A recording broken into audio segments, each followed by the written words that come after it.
नमस्कार दोस्तों। आज हम एक ऐसी किताब की बात करने जा रहे हैं जो आपके सोचने के तरीके को पूरी तरह हिलाकर रख देगी। नाम है the elephant in the brain, जिसे लिखा है केविन सिमलर और रॉबिन हैंसन ने। ये किताब इंसानी व्यवहार के पीछे छिपे उन रहस्यों को उजागर करती है जिन पर हम आमतौर पर ध्यान नहीं देते, या यूं कहें, जिनसे हम जानबूझकर नजरें फेर लेते हैं। हम सभी मानते हैं कि हमारे फैसले तर्क पर आधारित होते हैं और हमारे इरादे हमेशा साफ सुथरे होते हैं। लेकिन यह किताब कहती है, जरा ठहरिए। इंसान अक्सर जो करता है उसके पीछे एक छिपा हुआ एजेंडा होता है, और ये एजेंडा इतना गहराई में छिपा होता है कि हमें खुद भी इसका एहसास नहीं होता। इस किताब का टाइटल ही एक गूढ़ संदेश लिए हुए है, the elephant in the brain, यानी दिमाग में बैठा हाथी। ये उस सच्चाई का प्रतीक है जिसे हम जानते हुए भी अनदेखा करते हैं, जैसे कि कमरे में खड़ा एक बड़ा हाथी जिस पर कोई बात नहीं करना चाहता। ये किताब हमारे दिमाग के इसी हाथी को उजागर करती है। केविन और रॉबिन हमें यह समझाते हैं कि इंसानी समाज, नैतिकता, राजनीति और यहाँ तक कि प्यार और दोस्ती जैसे रिश्तों के पीछे भी एक छिपा स्वार्थ काम करता है। और जब इस सच्चाई से पर्दा उठता है तो दुनिया को देखने का नजरिया ही बदल जाता है। तो चलिए, इस रहस्यमयी यात्रा की शुरुआत करते हैं और जानते हैं कि असल में हमारे दिमाग में चल क्या रहा है। चैप्टर 1, छुपे हुए इरादे। सोचिए, आप किसी दोस्त की मदद करते हैं। बाहर से देखने पर लगता है कि आप दयालु हैं, मददगार हैं। लेकिन इस किताब का कहना है, हो सकता है आपके भीतर कहीं एक दूसरा मकसद भी छिपा हो। शायद आपको तारीफ चाहिए, सोशल स्टेटस चाहिए, या फिर बस ये एहसास कि आप अच्छे इंसान हैं। केविन सिमलर और रॉबिन हैंसन इसी बात को पकड़ते हैं। उनका कहना है कि इंसानी दिमाग सिर्फ सोचने के लिए नहीं बना, ये एक सोशल मशीन है। इसका असली काम है दूसरों को दिखाना कि हम कितने बढ़िया हैं, और खुद को भी ये यकीन दिलाना कि हम नेक इंसान हैं, भले ही हमारे असली इरादे कुछ और हों। अब सवाल उठता है, अगर हमारे मकसद छिपे हुए हैं तो हमें खुद क्यों नहीं पता चलता? इसका जवाब है सेल्फ डिसीप्शन, खुद को धोखा देना। हमारे दिमाग ने ऐसा सिस्टम बनाया है कि हम खुद को भी सच्चाई से बचाते हैं, क्योंकि अगर हम अपने असली इरादों को जान जाए तो हम गिल्ट महसूस करेंगे, शर्मिंदा होंगे, और सबसे बड़ी बात, हम दूसरों को कन्विंस नहीं कर पाएंगे। उदाहरण के लिए स्कासीला स्कूल में पढ़ाई। सब कहते हैं हम सीखने जाते हैं, लेकिन किताब कहती है कि असली मकसद है सिग्नल भेजना, एक सर्टिफिकेट, एक डिग्री, जिससे दुनिया को दिखाया जा सके कि हम स्मार्ट हैं, मेहनती हैं और नौकरी के काबिल हैं। और ऐसा सिर्फ पढ़ाई में नहीं, बल्कि धर्म, राजनीति, रिश्ते, दान, हर जगह होता है। हम जो कुछ भी करते हैं उसके पीछे एक इमेज बिल्डिंग चल रही होती है।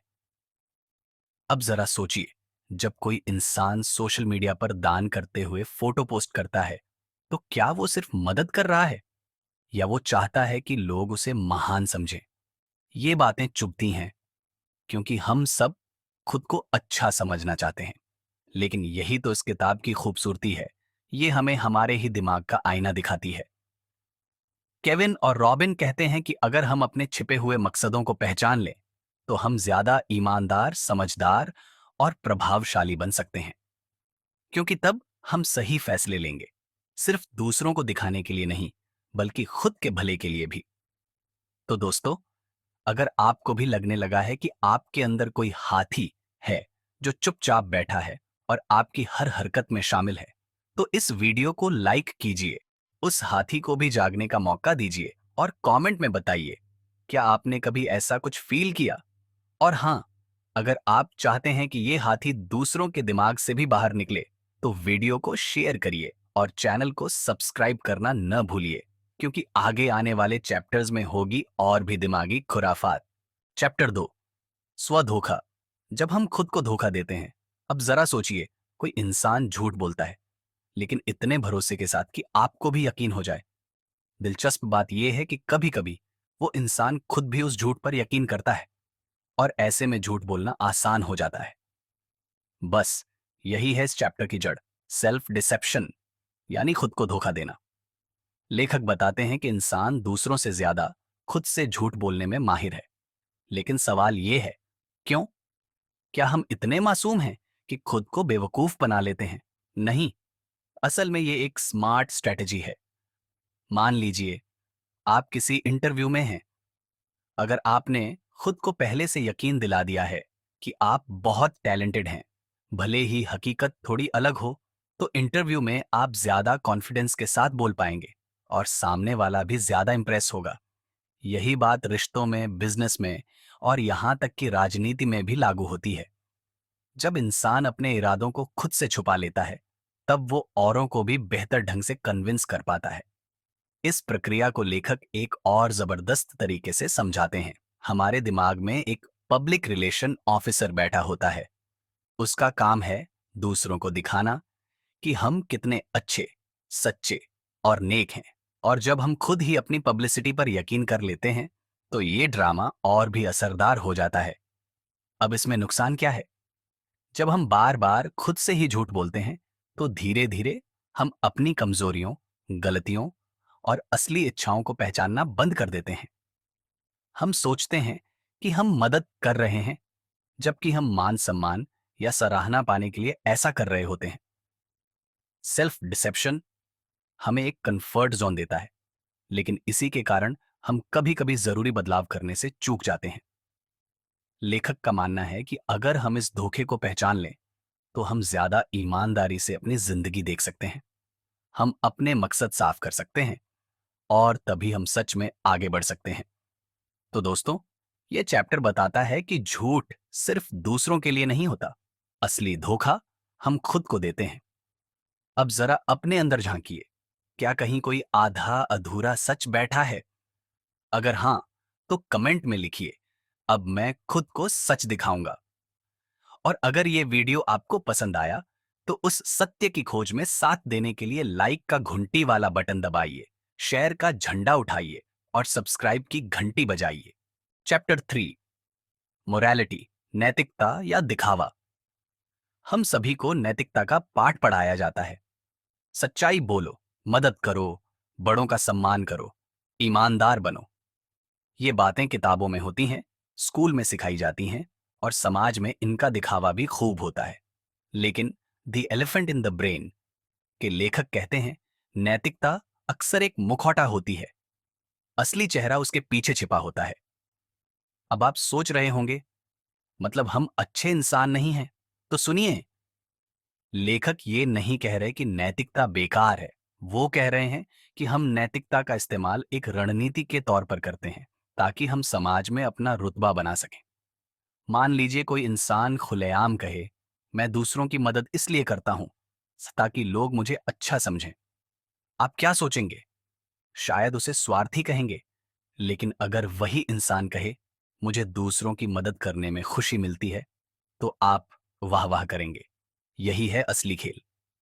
हमारे असली इरादे कुछ और होते हैं, लेकिन हम उन्हें मोरल बनाकर पेश करते हैं, ताकि लोग हमें स्वीकार करें, सराहें और हमें समूह में बनाए रखें। लेखक कहते हैं कि नैतिकता सिर्फ एक सिद्धांत नहीं है, ये एक सोशल टूल है। समाज इसे इसीलिए बढ़ावा देता है ताकि लोग मिलजुल कर रहें। लेकिन हर इंसान इसके पीछे अपने खुद के फायदे देखता है। अब जरा ध्यान दीजिए, जब कोई नेता भ्रष्टाचार के खिलाफ भाषण देता है या कोई सेलिब्रिटी सोशल मुद्दों पर ट्वीट करता है, क्या वो वाकई बदलाव चाहता है या सिर्फ अपनी पब्लिक इमेज चमका रहा है? और यही बात आम इंसान पर भी लागू होती है। हम नैतिक बनने की कोशिश करते हैं ताकि हमें सराहा जाए, ताकि हम दूसरों से बेहतर दिखें, ताकि हमारा ब्रांड अच्छा बने। केविन और रॉबिन हमें ये समझाते हैं कि जब हम नैतिकता को केवल व्यवहार का कारण मानते हैं, तो हम बहुत कुछ मिस कर देते हैं। असल में हमें ये समझना होगा कि नैतिकता कई बार सामाजिक स्वीकृति और व्यक्तिगत फायदे का जरिया बन चुकी है। लेकिन इसका मतलब ये नहीं कि नैतिकता बेकार है। इसका मतलब है हमें अपने अंदर झांक कर देखना होगा कि क्या हम जो कर रहे हैं वो वाकई निष्कलंक है या किसी छुपे हुए स्वार्थ से प्रेरित है। तो दोस्तों, अगली बार जब आप अच्छा इंसान बने, तो जरा खुद से ये सवाल जरूर पूछिए, मैं ये किसके लिए कर रहा हूं? सच में दूसरों के लिए या अपने लिए? अगर ये चैप्टर आपको सोचने पर मजबूर कर गया हो, तो लाइक बटन को उतनी ही ईमानदारी से दबाइए जितनी ईमानदारी आप दूसरों में ढूंढते हैं, और कमेंट करके बताइए, आपके हिसाब से नैतिकता सच्चाई है या रणनीति। वीडियो को शेयर करना मत भूलिए, शायद आपके किसी दोस्त के दिमाग में भी एक हाथी बैठा हो। चौथी कक्षा। शिक्षा, क्या पढ़ाई वाकई ज्ञान के लिए होती है? पढ़ाई यानी शिक्षा समाज का सबसे सम्मानित हिस्सा। माता पिता बच्चों को अच्छे स्कूलों में भेजते हैं, छात्र सालों किताबें पढ़ते हैं और डिग्रियां जुटाते हैं। लेकिन केविन सिमलर और रॉबिन हेंसन पूछते हैं, क्या वाकई हम पढ़ाई सिर्फ ज्ञान के लिए करते हैं? उनका जवाब है नहीं। तो फिर हम इतना सब कुछ क्यों पढ़ते हैं? लेखक कहते हैं कि शिक्षा का असली मकसद सिर्फ जानकारी देना नहीं है। असल में यह एक सिग्नल है, एक इशारा। यह दुनिया को दिखाने का तरीका है कि देखो, मैं स्मार्ट हूं, मैं मेहनती हूं, मैं नियमों को फॉलो करता हूं। अब जरा गौर कीजिए, स्कूल और कॉलेज में हम बहुत सारी चीजें पढ़ते हैं जिन्हें बाद में कभी इस्तेमाल नहीं करते। कभी आपने कैलकुलस का इस्तेमाल किया है रोजमर्रा की जिंदगी में? या शेक्सपियर की कविता ने आपके टैक्स भरने में मदद की? नहीं ना? तो फिर हम ये सब पढ़ते क्यों हैं? क्योंकि ये सब हमारे दिमाग की काबिलियत, अनुशासन और सामाजिक अनुकूलता का प्रमाण बन जाते हैं। जब आप 16 साल की उम्र से लेकर 25 की उम्र तक पढ़ाई करते हैं, तो आप दुनिया को ये दिखा रहे होते हैं, मैं कर सकता हूं, मैं सीख सकता हूं, मैं सिस्टम में फिट हो सकता हूं। इसे लेखक कहते हैं कॉस्टली सिग्नलिंग। महंगी चीजें करना सिर्फ इसलिए ताकि लोग आपको बेहतर समझें। और हां, इसमें कोई बुराई नहीं है, लेकिन सच्चाई जानना जरूरी है। शिक्षा हमें सोचने, समझने और सीखने के साथ साथ दुनिया को प्रभावित करने का एक जरिया भी बन गई है। लेखक ये भी बताते हैं कि अगर सिर्फ ज्ञान देना मकसद होता, तो हम सब कुछ किताबों या ऑनलाइन कोर्स से भी सीख सकते थे, सस्ता, तेज और प्रभावी। लेकिन समाज फिर भी डिग्री, यूनिफॉर्म और क्लासरूम को प्राथमिकता देता है, क्योंकि ये सब स्टेटस सिंबल बन चुके हैं। और सोचिए, किसी नौकरी के लिए जब आप अप्लाई करते हैं, तो इंटरव्यू लेने वाला आपकी जीपीए देखता है, आपकी यूनिवर्सिटी देखता है। ये सब आपकी स्किल नहीं, आपकी सिग्नल वैल्यू बता रहे होते हैं। चैप्टर 5, हेल्थ केयर, इलाज या इमेज का खेल। जब बात होती है स्वास्थ्य की, तो हमें लगता है कि ये सबसे पवित्र, सबसे इंसानियत भरा और निस्वार्थ क्षेत्र है।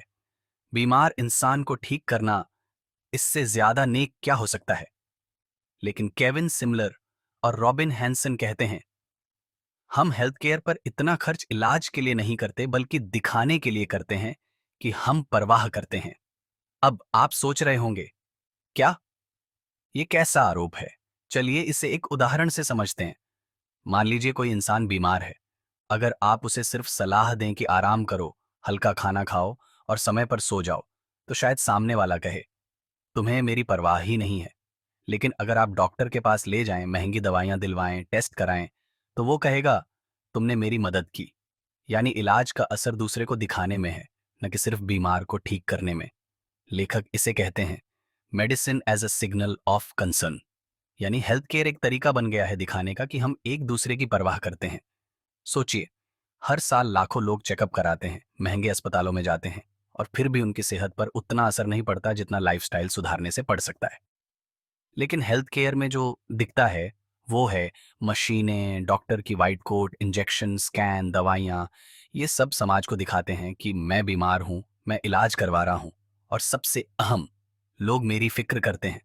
और यही इंसानों की सबसे बड़ी जरूरत बन चुकी है, महसूस करना कि कोई हमारे लिए कुछ कर रहा है। तो असली इलाज कम होता है और सिग्नलिंग ज्यादा होती है। लेखक ये भी बताते हैं कि अगर हमारे पास एक जादुई दवा हो जो बिना किसी दिखावे के बीमारियों को ठीक कर दे, तो भी लोग डॉक्टर के पास जाना नहीं छोड़ेंगे। क्यों? क्योंकि डॉक्टर के पास जाना, दवाई लेना, अस्पताल की लाइन में लगना, ये सब रिचुअल्स बन चुके हैं जो न सिर्फ इलाज करते हैं, बल्कि सामाजिक रिश्तों और हमारी छवि को भी मजबूत करते हैं। तो अगली बार जब आप या कोई और अस्पताल जाए, जरा सोचिए, क्या इलाज हो रहा है या भावनाओं का प्रूफ दिया जा रहा है? अगर ये किताब आपको जिंदगी के उन कोनों में झांकने पर मजबूर कर रही है जहां आप पहले कभी नहीं देखे थे। तो अब बारी है उस हाथी को सबके सामने लाने की। वीडियो को लाइक करके अपने मेंटल हेल्थ को थोड़ा अच्छा कीजिए। कमेंट में बताइए आपको किताब का कौन सा चैप्टर सबसे ज्यादा झकझोर गया, और वीडियो को शेयर कीजिए उन दोस्तों के साथ जो सोचते हैं कि उनके इरादे 100% शुद्ध हैं। और हाँ, अगर अब भी चैनल सब्सक्राइब नहीं किया तो अगली बार दिमाग में कोई और हाथी छिपा मिलेगा और आप कहेंगे काश पहले से सब्सक्राइब कर लिया होता। मिलते हैं अगली किताब में जहां हम फिर करेंगे दिमाग की परतें साफ, इंसान की सच्चाई से भरी एक और किताब के साथ। धन्यवाद दोस्तों। Stay curious, stay human.